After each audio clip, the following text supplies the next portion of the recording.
Oke, sebelumnya Assalamualaikum warahmatullahi wabarakatuh.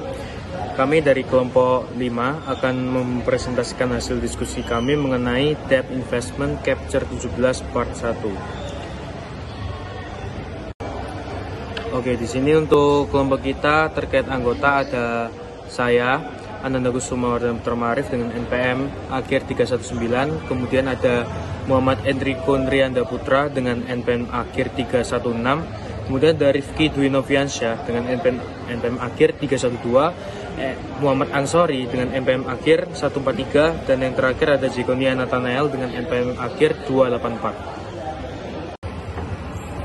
Oke, baik, untuk selanjutnya ada investasi utang. Nah, di sini investasi utang itu mencakup biaya yang diamortisasi atau nilai wajar, yang dimana itu merupakan suatu ukuran investasi utang perusahaan. Nah, investasi utang yang memenuhi dua syarat sebelumnya, yaitu perusahaan ingin menahannya dan mengumpulkan uang dari kontrak. Itu merupakan suatu perhitungan yang berdasarkan biaya yang diamortisasi, yang merupakan juga jumlah pengakuan awal dari investasi utang dikurangi pembayaran kembali amortisasi kumulatif. Nah, sebelumnya saya jelaskan sedikit mengenai amortisasi kumulatif. Amortisasi kumulatif itu merupakan suatu jumlah total biaya amortisasi yang sudah dicatat untuk aset tak berwujud sejak aset tersebut diakuisisi. Kemudian amortisasi kumulatif dicatat sebagai aset kontra di neraca, yang dimana itu nanti di bawah daftar aset tak berwujud itu dicatat sebagai yang belum diamortisasi di laporan keuangan perusahaan. Oke, untuk selanjutnya terdapat nilai wajar. Nilai wajar adalah jumlah yang dapat ditukarkan dengan aset antara pihak-pihak yang berkeinginan dan berpengetahuan dalam transaksi yang wajar. Berbagai tujuan mungkin konsisten dengan model bisnis ini, misalnya mengelola likuiditas, mempertahankan profil imbal hasil bunga tertentu, atau mencocokkan durasi kewajiban keuangan dengan durasi aset yang dimilikinya. Untuk selanjutnya membahas investasi ekuitas. Investasi ekuitas umumnya dicatat dan dilaporkan pada nilai wajar. Investasi ekuitas tidak memiliki tanggal jatuh tempo dan tidak memiliki jadwal pembayaran bunga dan pokok yang tetap. Akibatnya, pelaporan investasi ekuitas pada nilai wajar dianggap lebih relevan daripada pelaporan investasi ini pada biaya perolehan. Lalu di sini terdapat tabel di mana digunakan untuk merangkum klasifikasi dan pengukuran investasi utang dan ekuitas. Untuk klasifikasi utang dapat dilakukan dengan penilaian kriteria akuntansi, memenuhi model bisnis yang disimpan untuk ditagih, dan pengujian arus kas kontraktual. Untuk pengukurannya menggunakan diamortisasi biaya. Lalu masih masuk di klasifikasi utang, itu tidak memenuhi uji model bisnis, perdagangan disimpan untuk ditagih dan dijual. Untuk pengukurannya menggunakan nilai wajar. Selanjutnya ada klasifikasi ekuitas. Untuk penilaian kriteria akuntansi, ketika tidak memenuhi uji arus kas kontraktual, pengukurannya menggunakan nilai wajar.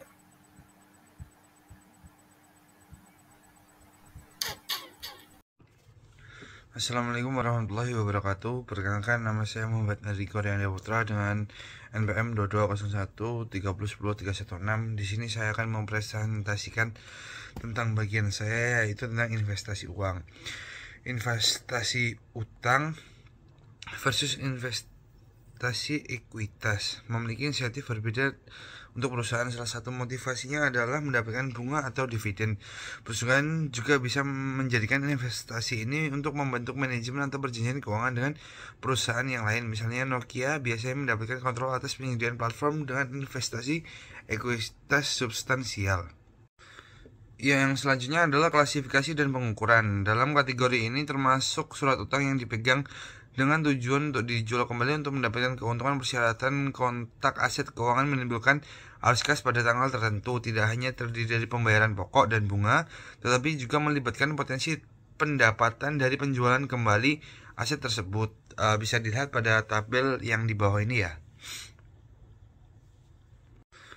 Yang selanjutnya adalah klasifikasi dan pengukuran. Dalam kategori ini termasuk surat utang yang dipegang dengan tujuan untuk dijual kembali untuk mendapatkan keuntungan. Persyaratan kontak aset keuangan menimbulkan arus kas pada tanggal tertentu tidak hanya terdiri dari pembayaran pokok dan bunga, tetapi juga melibatkan potensi pendapatan dari penjualan kembali aset tersebut. Bisa dilihat pada tabel yang di bawah ini ya. Dan untuk materi saya yang terakhir yaitu investasi utang dipegang untuk ditagih atau HFC. Investasi utang seperti obligasi Nokia dapat diukur dengan biaya diamortisasi. Carrefour akan menerima arus kas berupa bunga dan pelunasan pokok dari investasi ini. Carrefour memiliki strategi HFC dan akan mengukur investasi ini dengan biaya diamortisasi. Sekian presentasi dari saya. Apabila ada kurang lebihnya saya mohon maaf. Wassalamualaikum warahmatullahi wabarakatuh.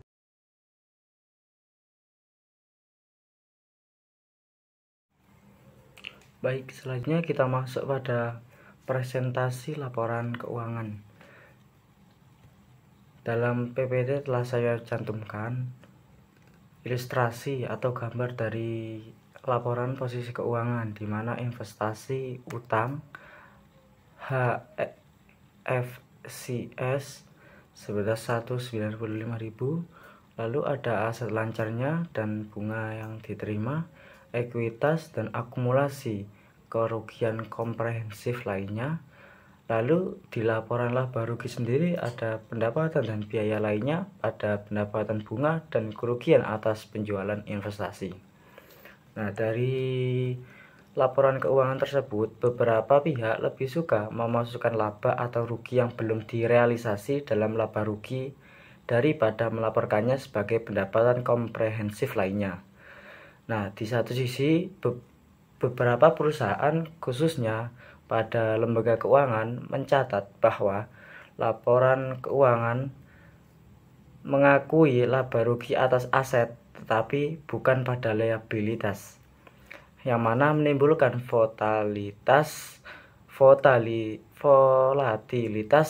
substansial dalam laba rugi. Mereka berpendapat bahwa lindung nilai seringkali terjadi antara aset dan liabilitas sehingga laba dalam aset diimbangi oleh kerugian dalam liabilitas, dan begitu pula sebaliknya. Selanjutnya kita masuk pada investasi utang perdagangan atau biasa disebut dengan obligasi. Nah, dalam beberapa kasus perusahaan mengelola dan mengevaluasi kinerja investasi berdasarkan fair value atau nilai wajar. Nah, dalam situasi ini investasi dikelola dan dievaluasi berdasarkan manajemen risiko atau strategi investasi yang terdokumentasi berdasarkan informasi fair value.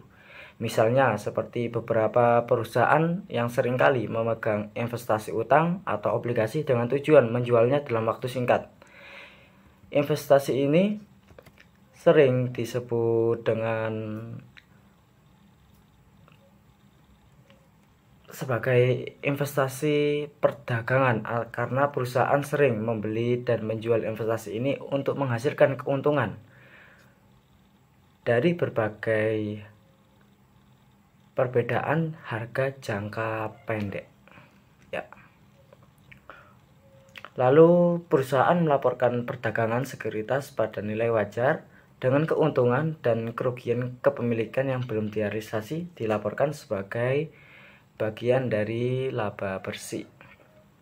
Nah, terdapat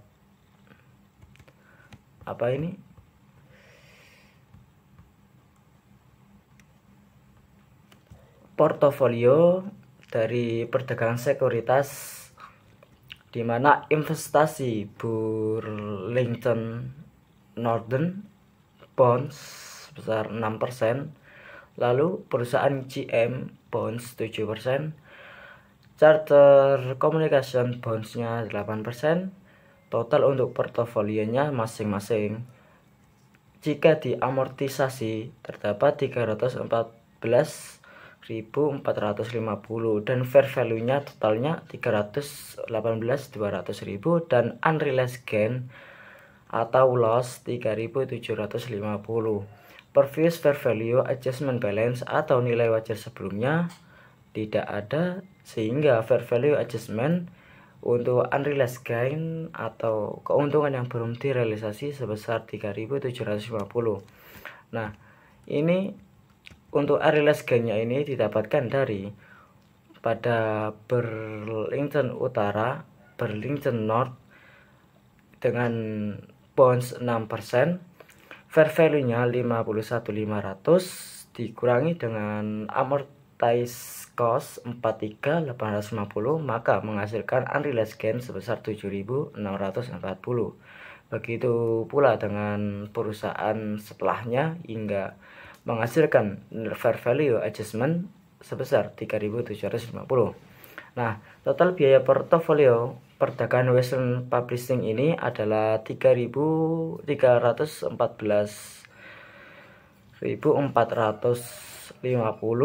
Lalu keuntungan kotor yang belum terrealisasi adalah 12.780. Ini didapat dari 7.640 ditambah dengan 140. Dan kerugian kotor yang belum terrealisasi adalah 9.030, sehingga menghasilkan keuntungan bersih yang belum terrealisasi sebesar 3.750. Fair value sekuritas yang diperdagangkan adalah 3.750, lebih besar dari biayanya. Untuk entry journalnya sendiri ada fair value adjustment pada unrealized holding gain or loss income sebesar 3.750. Lalu pada opsi nilai wajar, dalam beberapa kasus atau beberapa situasi perusahaan memenuhi kriteria untuk akuntansi investasi utang pada biaya diamortisasi, tetapi lebih suka mencatat investasi pada fair value dengan semua keuntungan dan kerugian yang terkait dengan perubahan nilai wajar yang mana dilaporkan dalam pendapatan. Nah, alasan yang paling umum untuk mengatasi ketidaksesuaian ini adalah dengan pengukuran atau pengakuan. Nah, misalnya diasumsikan bahwa Pirelli membeli investasi utang yang rencananya akan dikelola berdasarkan basis holding for collection dan dicatat pada biaya diamortisasi. Pirelli juga mengelola dan mengevaluasi investasi ini bersama dengan kewajiban terkait yang diukur pada fair value. Pirelli memiliki ketidaksesuaian pada aset keuangan terkait ini karena meskipun fair value investasi dapat berubah, tidak ada keuntungan dan kerugian yang diakui. Nah, sementara keuntungan dan kerugian atas kewajiban dicatat dalam pendapatan. Untuk mengatasi hal tersebut, untuk mengatasi ketidaksesuaian ini, perusahaan memiliki pilihan untuk melaporkannya sebagai sebagian besar aset keuangan pada nilai wajar. Oke, sekian presentasi dari kami. Apabila ada kesalahan kata kami mohon maaf. Terima kasih. Wassalamualaikum warahmatullahi wabarakatuh.